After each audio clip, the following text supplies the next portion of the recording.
Hello guys, we are live for the fourth time in the last 20 minutes. The last three times have been quite unlucky because the Wi-Fi is not supporting me. Let's see if it's fourth time lucky. Succeed the fourth time.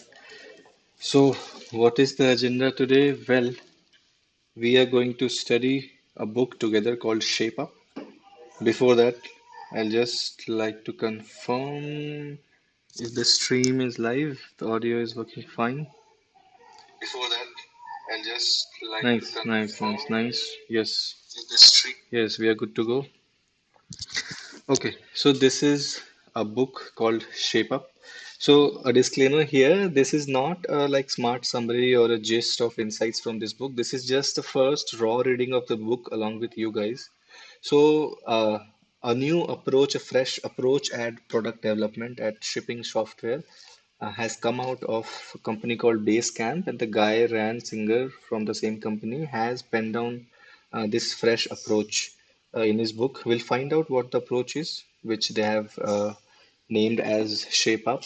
So they do not follow many of the conventional product development approaches like Kanban or Agile or the waterfall, which no one follows nowadays. And they have a new approach, and we'll find out what that approach is. And the new approach has been quite popular these days, and many companies are trying to adopt this. So together, let us begin. Okay, so I just went through their contents, and they have divided the book into three parts. The first part is shaping, second part is betting, and the third part is building. Shaping, I guess, is shaping the business requirement, the business insight into a rough idea of what we want to make. Betting, I guess, involves defining the scope and the specifications and what work needs to be done. We'll find out. That's my guess. And building, of course, is the execution part. So we'll jump straight into the part one, which is shaping.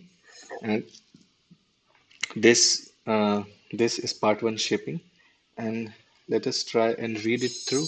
So together we'll read this for 1 hour or so, and then we'll take it forward from there in the next episode. Okay, so I guess this diagram tells us a lot. So there's a state where the idea of what we want to make is completely abstract, and gradually you get to a state where it's extremely concrete, and in between we have a stage where the idea is shaped. Okay, understood that one. So what are the principles of shaping? By the way, am I visible? Yeah, I must be visible. Why won't I be visible? Okay, okay. So what are the principles of shaping? When we shape the work, we need to do it at the right level. Okay, okay. So it should not be too vague, it should not be too concrete. Because guys, if it's too vague, and you are not able to ask the right questions and understand the scope of it. If it's too concrete, it's bound to fail in the long term because any product development, unexpected problems arise, and only when you go deep into the woods do you realize the exact situation. Okay. So yeah, it says that wireframes are too concrete. That wireframes are generally where we start our product development. So these guys don't like wireframes. When designers directly build wireframes, they define too much detail too early. Okay. Okay, a friend of his said this. I'll give a wireframe to my designer, and then I'm saying to her, I know you are looking at this, but that's not what I want you to design. I want you to rethink it. It's hard to do that when you are giving them this concrete thing. Okay, I didn't get that. I'll give a wireframe to my designer, and then I am saying to her, I know you are looking at this, but that's not what I want you to design. I want you to rethink it. It's hard to do that when you're giving them this concrete thing. Okay. Over specifying the design also leads to estimation errors. Okay. Hmm. Hmm. Okay. Oh, someone has already highlighted stuff. So it's not someone, it's the book itself. Okay, so they are saying that wireframes are too concrete and words are too abstract. Okay, so there are some projects where all you have is a word. Generally, in a hackathon, the you only have idea and you just start executing. So that's the other extreme. So they've given some example like add group notifications, and then programmers are off to building that. Hmm. You have to be a mind reader. Okay. Okay. So, under-specified projects naturally grow out of control because there's no boundary to define what's out of scope. Yeah, so that's the problem with more abstract idea for product formulations where it's not concrete and you don't know what to leave out. So wireframes are too concrete and words are too abstract. Okay, so we'll look at a case study. The dot grid calendar. I'll just fix this guy here. This guy, I feel we are leaving out stuff which we should not. Okay, fine, fine. Thoda और yes, fine. Okay, so we have a case study, the dot grid calendar. What's a dot grid calendar? I'm not sure. How? So we have launched three of base version 3 of Basecamp without a calendar feature. It has a schedule feature that just listed events one after the other without any kind of monthly, weekly, or daily grid. So there was no grid and only it listed down the events, I guess. So customer were asking, okay, bro, add a calendar. So we had bid calendars before and we knew how complex they are. It can easily take a lot of time to build them. Okay. So what makes a calendar complicated? Dragging and dropping events between cells to move them, wrapping multi-day events around the edge of the screen, different views for monthly, weekly, or daily time scales. Okay, dragging the edge of an event to change its duration. Okay, so managing a calendar and giving so many features to the user makes it complex. Color coding events for different categories, handling different expectations for desktop versus mobile. Okay, so they are saying ki this was a complicated task and they knew exactly why building a calendar is complicated. So only 10% of customers had used it earlier, and that's why they didn't have the appetite to spend so much time on this. Okay. On the other hand, they are saying if you could do something to satisfy those customers, who are writing us in 1 6 week cycle, we are open to doing that. Okay. So they were ready to give 6 weeks to this. With only 6 weeks to work with, we could only build about a tenth of what people wanted in a calendar. So what part of what 1/10 of the expectation do you fit in? That is a hard question indeed. We did some research and narrowed down a use case that we wanted to solve. We eventually arrived at a promising concept inspired by calendars on phones. We could build a 2 month read-only grid view. So any day with an event would have a dot for each event. Okay, okay. A list of events would appear below the calendar. Clicking a day with a dot would scroll the events from that day into view. We call it the dot grid. Okay, so it wasn't a full featured calendar. Okay, there was no drag and drop and other fancy UI operations. We just repeat the dots. There'd be no color coding or categories.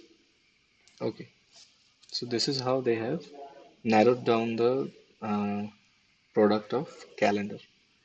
So you have a grid view of the different dates, and you have dots for days where you have events, and the number of dots tells us how many events. When you click on it, it just shows a list of events for that day, I'm guessing.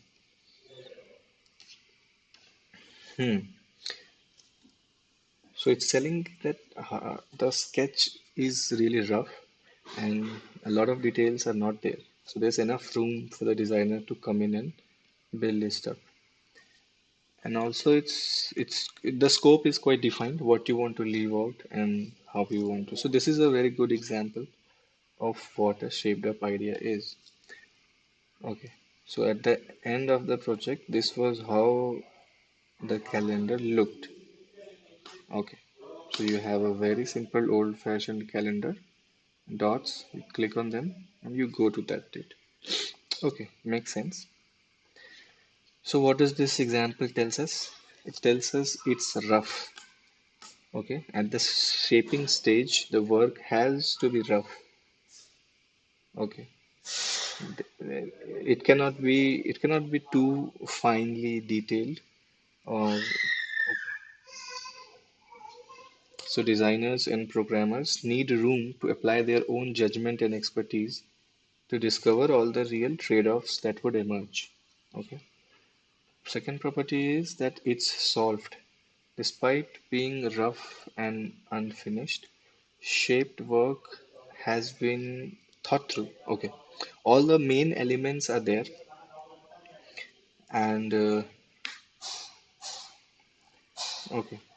While surprises could still come, but you have a rough idea of what the solution is. So the solution to the problem is there to a large extent. It's bounded. What you don't have to do is clearly specified. Okay. So to completing the project within a fixed amount of time requires that you limit the scope and leave out the non-important stuff. So that should be there.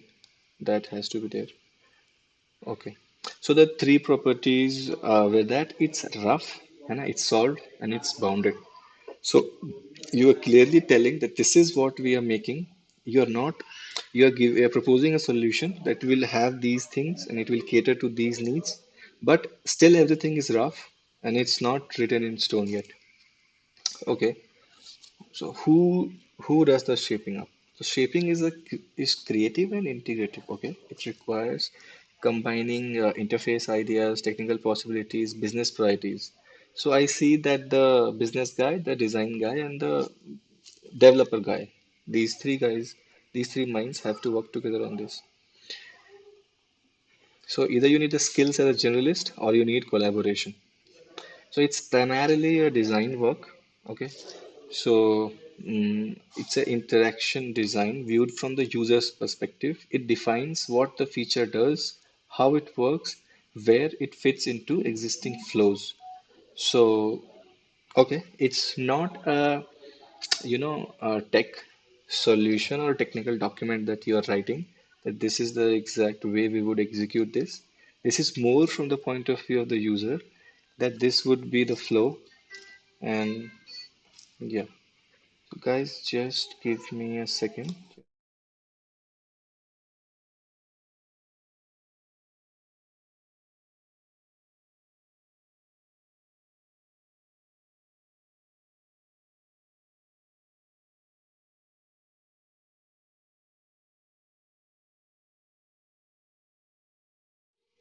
Yes, guys, we are back. We are back. Okay. So what we understood that this is mainly from the user's point of view, the flow, uh, which is similar to the way, quite similar to the way a designer and a product manager sit together and design a flow for the product. But I guess there's a lot more detail uh, in what we get there. And basically, this is saying that you keep it rough. You keep it rough. You have a basic expectation of what the feature is. You also keep it bounded, but also it's rough. So that I think there is some scope, there's some leeway to cut out scope and make it fit into your appetite in how much time you want to build. At the same time, you are defining the business value for the end user that you definitely want to create. Okay, so it says that you don't need to be a programmer to shape, but you need to be technically literate. You should be able to judge what's possible, what's easy, and what's hard.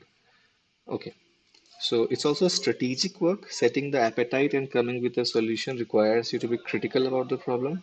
Why it matters, what is the business value out of this, and where does the company go if this succeeds or if it doesn't.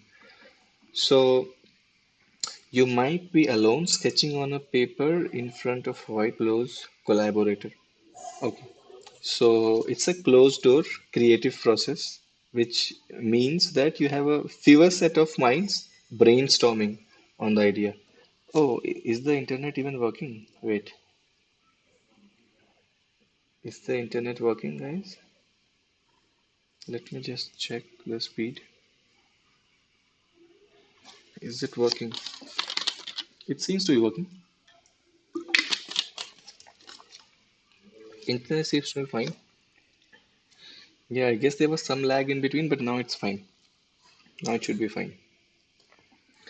Okay. So there would be rough diagrams in front of you. Nobody outside the room would be able to interpret. So it's not a documentation process. It's a brainstorming process, is what I'm understanding. So when working with a collaborator, you move fast, you jump from one promising position. So it's private, rough, early work. Okay, so we understand like who is involved in shaping up and what does it roughly look like.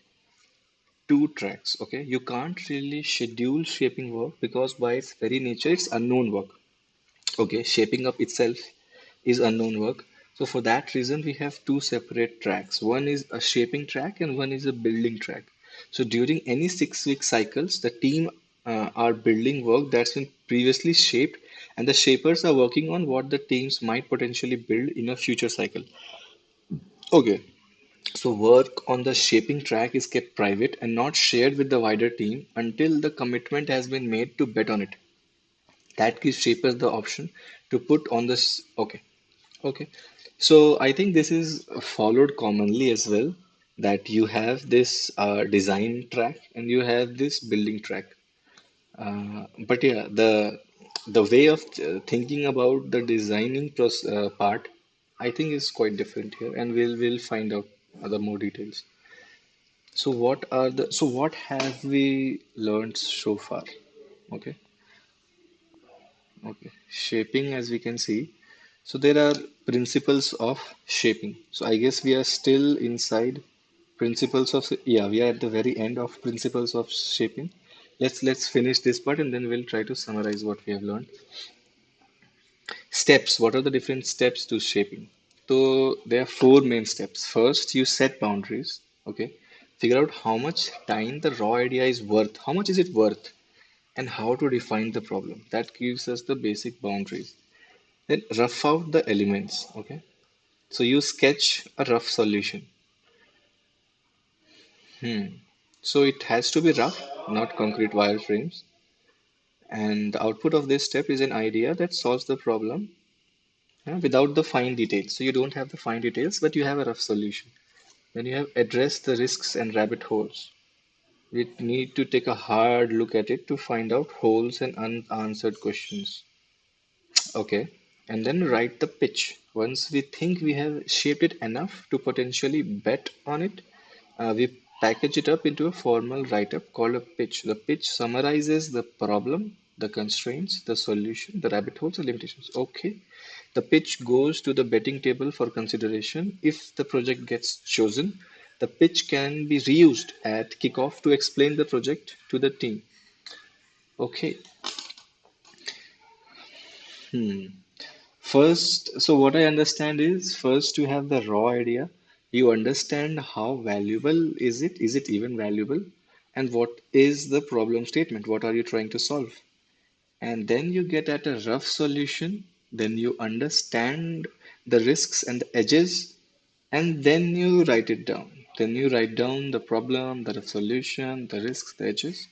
Write a formal setup. Okay. Okay. So these are the four steps. Okay.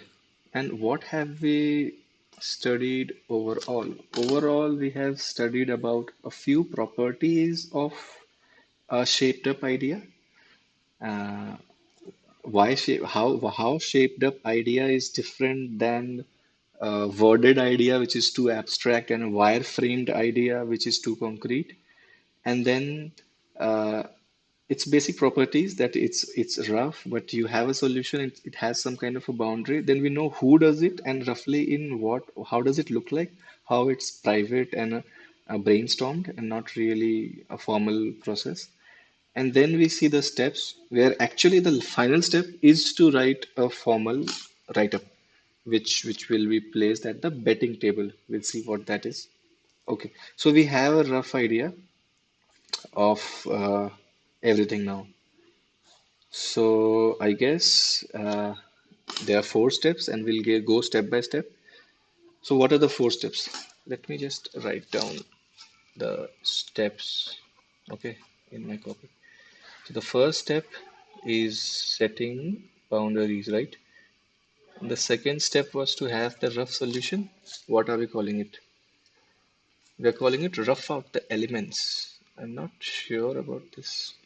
Rough out the elements. So maybe we have to, yeah, the different elements of the solution. Third part was, I guess, understanding the risks and rabbit holes. Yeah, so you find out the most uncertain and most risky parts upfront. Otherwise, you're not stuck at the 11th hour and just make your team completely unreliable. And fourth part is write the pitch. Okay, so I guess the different chapters are arranged as per the four steps. And the first chapter is setting boundaries. They said they wanted categories. We should redesign the whole section. Yes. Okay. Okay. Okay. This is this is common. You design the whole system with a single identity, and then finally you build a mountain on top of it, and then some set of important super users want multiple accounts, multi-identity support, and then you rebuild the whole thing. Okay, rebuilding is common. You can never avoid it. Can this approach avoid it completely? I don't think so. But I hope it will help in reducing such instances. Okay, so the first step in shaping up an idea is to set boundaries. Okay, let's get into it. The first step of shaping is setting boundaries on what we are trying to do. Okay, okay. So the conversation about building a feature generally starts with a raw idea. Like, this is a demand coming to user support.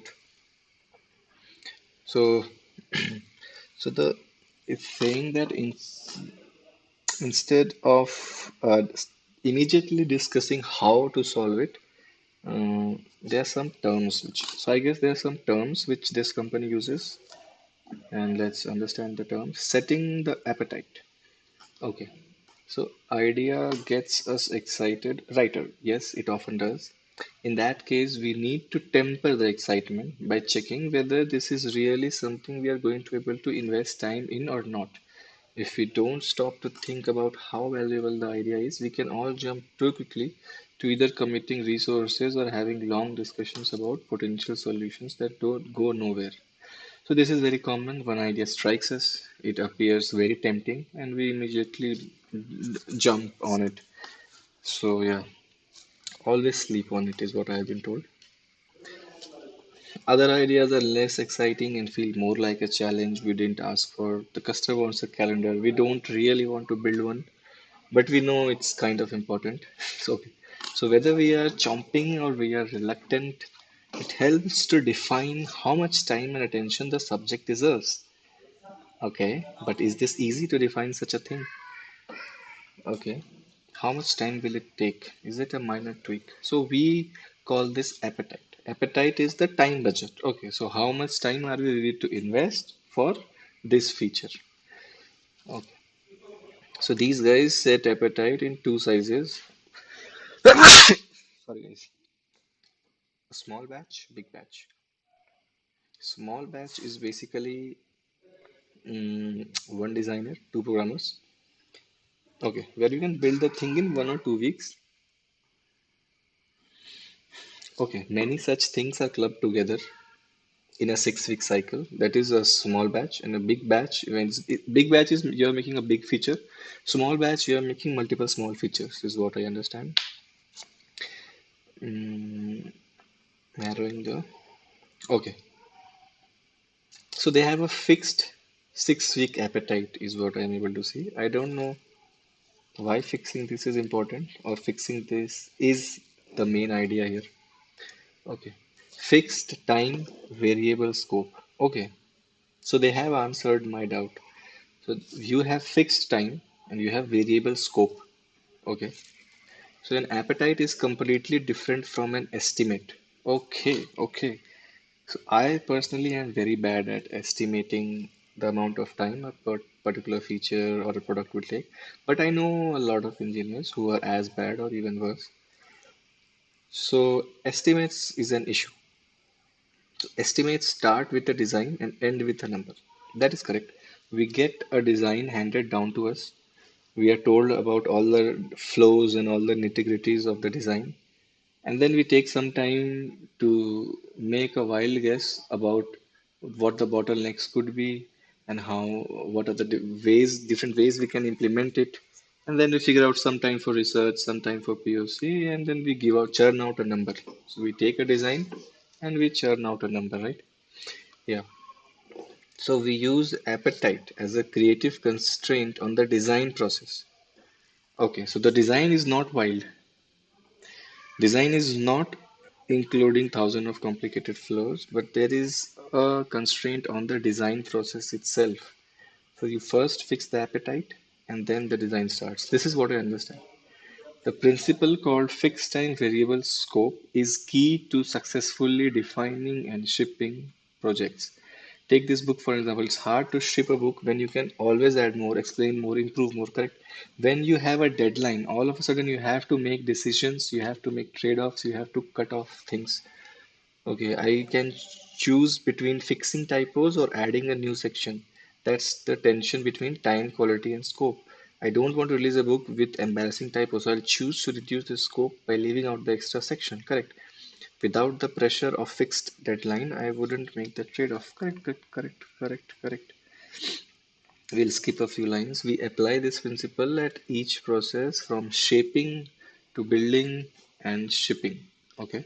First, the appetite constraints what kind of solution we designed in the shipping process. Okay. Yeah, I have seen this when as product team we design a new feature which we think is important, and then we present the solution to the broader team, and the team gives estimates and even starts working on it. And then there comes a feeling that this feature, is it really that important? And because while designing, the designer did not knew how much time this will take. But after you know that, well, this will take 2 months or 3 months to build, and you already started building it, and then midway you realize, ki, was it really worth 3 months of development? Maybe not. And if that was the case, you would cut down the scope, or maybe you'll completely leave out this feature. So yeah, that is a major disconnect that I have personally seen. Mm, okay. So this is the idea that design, then estimate, and then building. This is not what's happening here.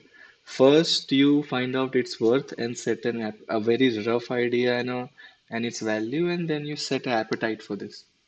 And then I think you do more solutioning, and only then do you start building. We'll see. We'll see. The book will explain. So good is relative. There's no absolute definition of the best solution. The best is relative to your constraints. So without a time limit, there's always a better version.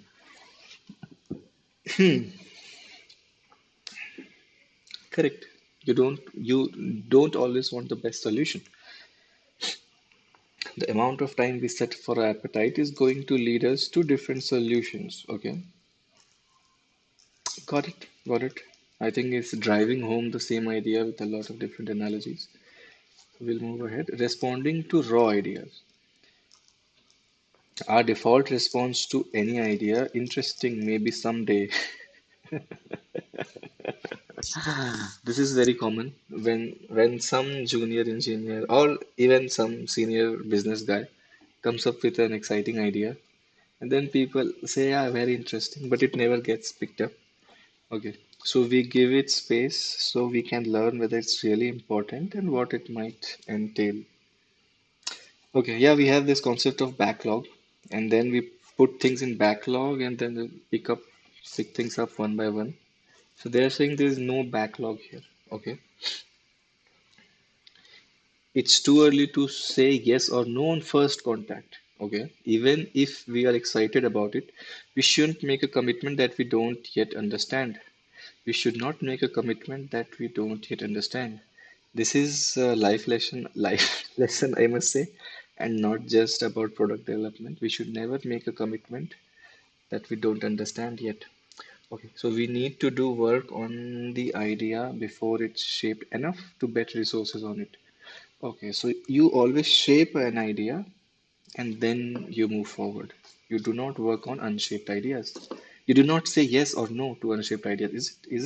Am I understanding this correctly? If we always say yes to incoming requests, we'll end up with a giant pile. Yes, never do that. That is the recipe for disaster. We don't want to shut down an idea that we don't understand. New information might come in tomorrow that makes us see it completely differently. On the other hand, right away can set the wrong expectations. Correct. Be like Sachin Tendulkar. Don't show too much excitement and don't show too much like contempt also to any idea. Narrow down the problem. In addition to setting the appetite, we usually need to narrow down our understanding of the problem. We once had a customer ask us for more complex permission rules. It could easily have taken 6 weeks to build the change she wanted. Instead of taking the request at face value, we dig deeper. It turned out that someone had archived a file without knowing the file would disappear for everyone else. Instead of creating a rule to prevent some people from archiving, we realized you could put a warning on the archive section action itself that explains the impact. That's a one-day change instead of a 6-week project. Correct. You need to go at the root cause of any business requirement. Another example is by the way, are any frames dropping? Some frames have dropped, but I hope it's working fine now. Okay. Hmm. Okay. So we have flipped from what could we build to what's really going wrong. What? Okay. What is the root of the user problem, of the pain point that the user is facing? Instead of building things, you are finding out root causes of problems. Sure, a calendar sounds nice, but what is driving the request? And at what points does someone's current workflow break down? Okay, correct. You cannot keep on taking requests and keep on building them. You have to always narrow them down, and always you will have to weigh how important a feature is. So we are going to study a case study now. Okay. So what have we studied so far? First, we understood about the principles of shaping up, where we saw that shaped up idea is the right stage to take an idea before saying yes or no. And that is a stage where it's neither too abstract nor very concrete. And you have some sort of a boundary, you have some sort of a solution, but it's all very rough. And we also saw that there are four logical steps that have been laid out to us.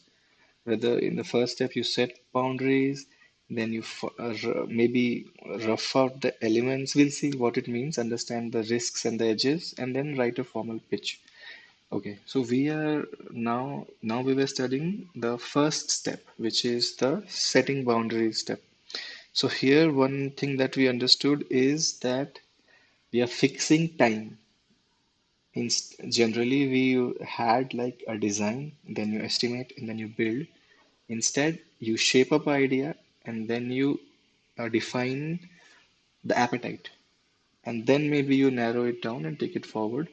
But defining the appetite means that you're fixing the time. The time is fixed. Now you can cut scope, make it simpler, take out a feature.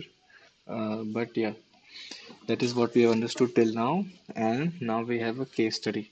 So the case study is that, yeah, people want to know. So I'll just quickly look at my stream, and because I don't think anyone is watching, so I'll quickly see. It's simpler. Take out a feature. Yes. Yes, yes, it seems to be working perfectly. So we'll study for another, let's say till 10:30, and we'll stop. Oh, hope we are able to complete the whole chapter of shaping today itself. Okay, defining calendar. So in case of the calendar request, we called a customer who asked for this feature. Instead of asking her why she wants a calendar and what it should look like, we asked her when she wanted a calendar. What was she doing when the thought occurred to ask for it? She told us she worked in an office with a big calendar drawn on a chalkboard wall. Her office mates marked when they were meeting clients in the handful of meeting rooms on the calendar. Okay. One day she was working from home. A client called and asked her to schedule a meeting. She had to drive to the office to look at the wall calendar. Traffic was terrible. In the end, there wasn't a free space that worked for a client. She could have saved an hour and a lot of frustration if she had been able to check for open spots on the calendar from her computer at home. Okay. So the insight wasn't computerize the calendar. What we learned was that see free spaces was the important thing for this use case, not do everything a calendar does. Okay, so it gave us a basic, specific baseline to design against. Okay, so Basecamp already had an agenda view of events. It worked for listing major deadlines and milestones, but it wasn't good for resource scheduling because you couldn't see empty spaces. So we narrowed down the need from do everything a calendar does to help me see free spaces so I can figure out when to schedule something. Okay, we didn't have a solution, but now we felt like we had a problem that was specific enough to spark an idea. This led us to the simpler dot grid concept from the last chapter. Okay, what if we can't figure out a specific pain point or use case? Our appetite can tell us how much research is worthwhile. If it's not critical now and we can't get our hands around the problem, we'll walk away from it and work on something else. Maybe in the future, a new request or story will pop up that gives us better insight into the problem. Watch out for grab bags. When it comes to unclear ideas, the worst offenders are redesigns or refactorings that aren't driven by a single problem or a single use case. When someone proposes something like redesign the file section, that's a grab bag. What's a grab bag? I don't know. Not a project. It's going to be very hard to figure out what it means, where it starts and where it ends. Here's a more productive starting point. We need to rethink the files section because sharing multiple files takes too many steps. So I think here, instead of saying what we want to build, you are saying what the problem is. Okay, now we can start asking what's not working. In what context are there too many steps? What parts of the existing design can stay the same and what parts need to change? Okay, a telltale sign of a grab bag is label 2.0. Hmm. Okay. Okay. Yeah, seen that before. Our excitement about improving a huge part of our app got the better of us. We know there were a lot of problems with our files feature, but we didn't ask ourselves what specifically were we going to do. Project turned out to be a mess because we didn't know what done looked like. We recovered by splitting the project into smaller projects like better file previews and custom folder colors. Okay. So unless you don't know what the problem is, the solution would always be vague and you don't know when it is done. Okay, understood that. Boundary is in place. When we have all the three things, a raw idea, a appetite, and a narrow problem definition, we are ready to move to the next step and define the elements of a solution. Okay, elements of a solution is the second step, right? Yes, it is. So let's go to the second step. But before that, what did we read? In setting boundaries, what did we read? We understood that first you need a raw idea. A raw idea maybe encapsulates what the problem is, maybe how valuable is it, how urgent is it, and then you set an appetite. And based on that appetite and the raw idea, then you define the problem narrowly so that the solution fits with the appetite. I guess.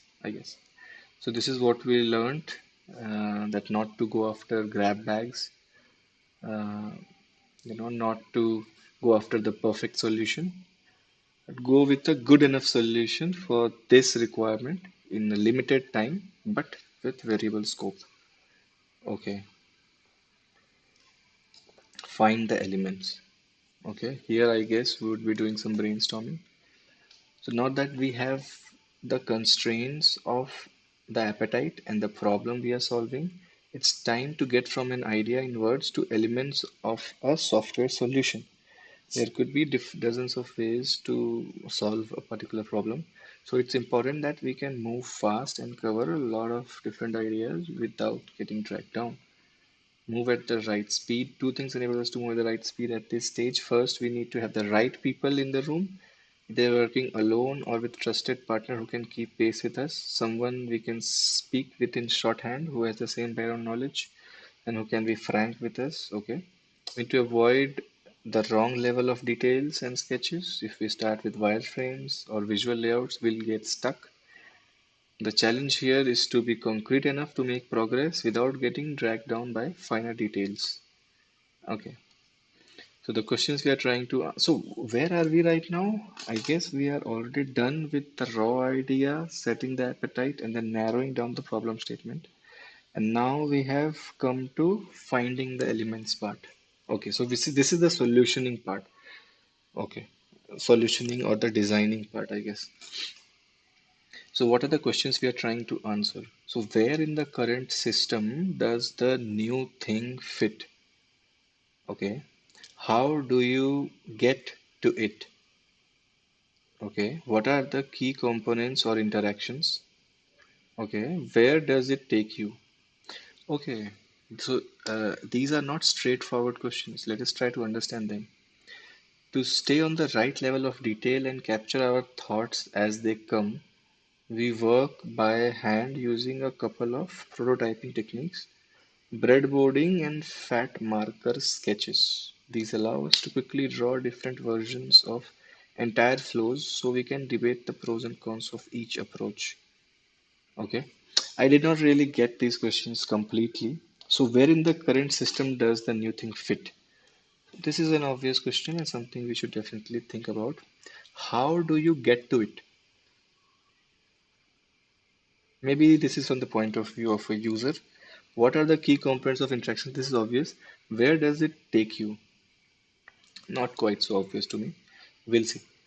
Breadboarding. So it's a concept from electrical engineers to help us design at the right level of abstraction. A breadboard is, we know a breadboard. Was an electrical engineer. You basically are building a prototype from a diagram on a chart paper. You go to the next step where you take the simplest possible implementation of each thing and you just wire them up to see if the whole thing is functional or not. Okay. And it's very flexible. You haven't wired stuff, you can easily chop and change and come to a good solution. So it's a prototype. Okay. So deciding to include an indicator light and a rotary knob is very different from debating the chassis material. Whether should the knob should go left of the light or right, how sharp the corner should be, and so on. Hmm. So So, discussing at the right level of detail is very important. Similarly, we can sketch and discuss the key components and connections of an interface idea without specifying a particular visual design. To do that, we can use a simple shorthand. There are three basic things we'll draw: places, affordances, and connection lines. Okay. Places, these are things you can navigate to, like screens, dialogues, menus, okay, UI elements. Affordances, these are the things the user can act on, like buttons and fields. We consider interface copy to be an affordance too. Reading is an act that gives the user information for subsequent actions. Okay. Connection lines, these show how the affordable affordances take the user from place to place. So you have the design, and you have the user actions, and then you have the workflows on top of user actions. We'll use words for everything instead of pictures. The important things are the components we are identifying and their connections. Okay, suppose let's look at the example. Suppose our product is an invoicing tool. We are considering adding a new auto pay feature to enable our customers to pay future invoices automatically. How do you turn autopay on? What's involved? We can pick a starting point and see that the customer landed on an invoice. That's our first place. We draw it by writing the name of the place and underlining it. Okay, this is the invoice. On the invoice, we are thinking we could add a new button to turn on autopay. That's an affordance. Okay, they go below the place. Okay, now, where does the button go? Some place for setting up the autopay. We don't have to specify whether it's a separate screen or a pop-up. From what's connected to what standpoint, it's all the same. Okay. Now we can talk about what belongs on that screen. Do we ask for a credit card? Is there a card on file already? Etc. etc. Okay. As we think it through, we decide we should ask for credit card details here and show the logo. Okay, so we have written that there's a logo of the financial institution, you have the credit card fields, and then you have a submit button.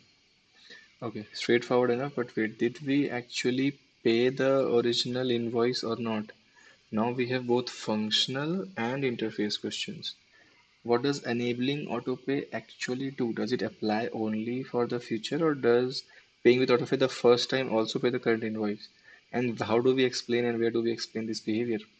So now we are starting to have deeper questions and discussions prompted by just a few words and arrows in the breadboard. Okay, this is the breadboard. Okay, since we are using a lightweight notation and we aren't bogged down with wireframes, we can quickly jump around and entertain different possibilities. Okay, okay. So pay balance now. Okay, is the question there. But now we are complicating the responsibilities of the confirmation screen. We are going to need to show a receipt if you pay your balance now. Should the confirmation have a condition to sometimes show a receipt of the amount just paid?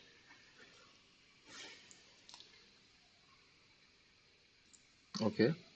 How about an entirely different approach? Instead of starting on an invoice, we make autopay an option when making a payment. This way, there is no ambiguity about whether the current amount is being paid. We could add an extra autopay was enabled callout to the existing payment confirmation page. Okay. Sketching this out reminded us that the current payment form supports ACH in addition to credit card. We discussed and confirmed that we can use ACH too.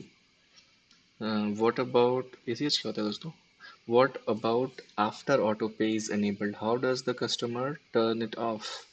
How does the customer turn it off? Up to this point, many customer systems didn't have usernames and passwords. They followed tokenized links to pay the invoices one by one. One might naturally assume that now that the customer has something like autopay, they need username and password, some landing place to go and manage it. Okay, okay. Too much scope. Reflecting strategically on what they knew about their customers, they thought it would be quite alright if the invoicers customers had to reach out to the invoicer and ask them to turn off the autopay. In that case, we could have a single option to disable autopay in customer detail page that we offered to invoicers. Okay, so this is the invoicers list, and inside a customer page, you can turn off autopay. This example illustrates the level of thinking and speed of movement to aim for during the breadboarding phase.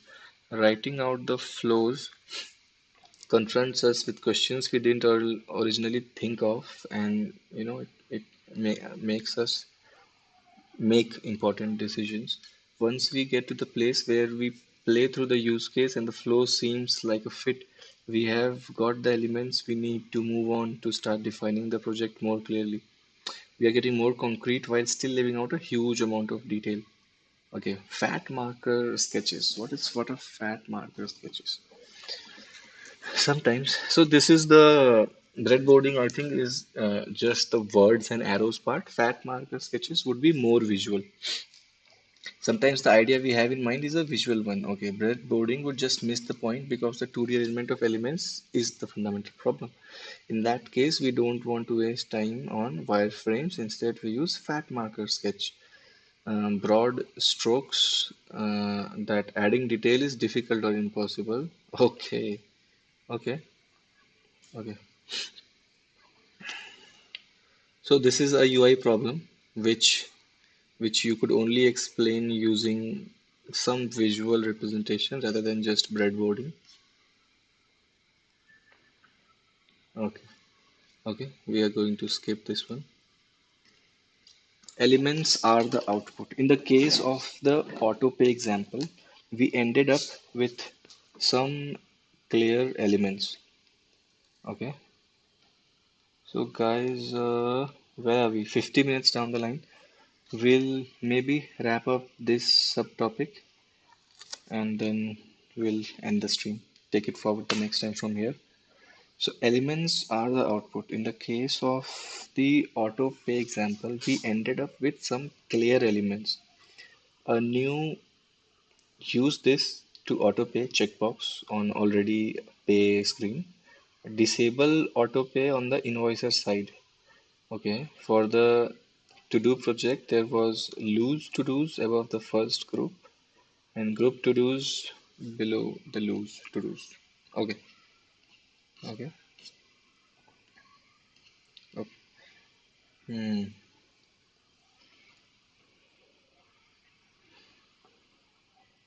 Okay, so this helps us in narrowing down what we want to accomplish.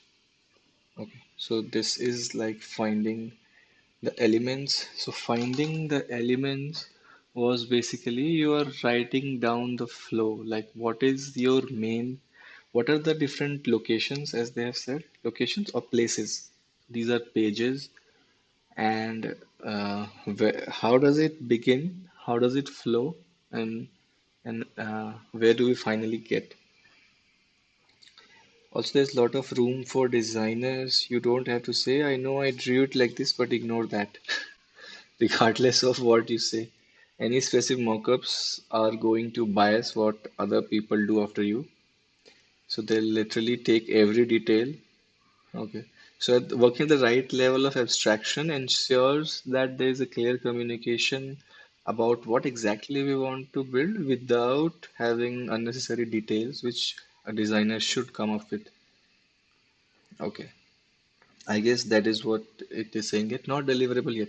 This step of shaping is still very much in your private sphere. Okay, it's normal for the artifacts. Oh, my Mac will shut down soon. Okay, so we'll finish this chapter and then we'll close the stream. So this okay. So it's still private. It's still a cloudy idea. We have grown, no, we have gone from a cloudy idea like auto pay to specific approach and a handful of concrete elements. But the form we have is still rough and kind of an outline. Okay. But there can be significant unknowns, and we need to consider the unknowns before we give it to the team to build it. So we need to check for holes and challenges. Also, keep in mind that at this stage we could walk away from the project. Like we haven't bet on it, we haven't made any commitments. So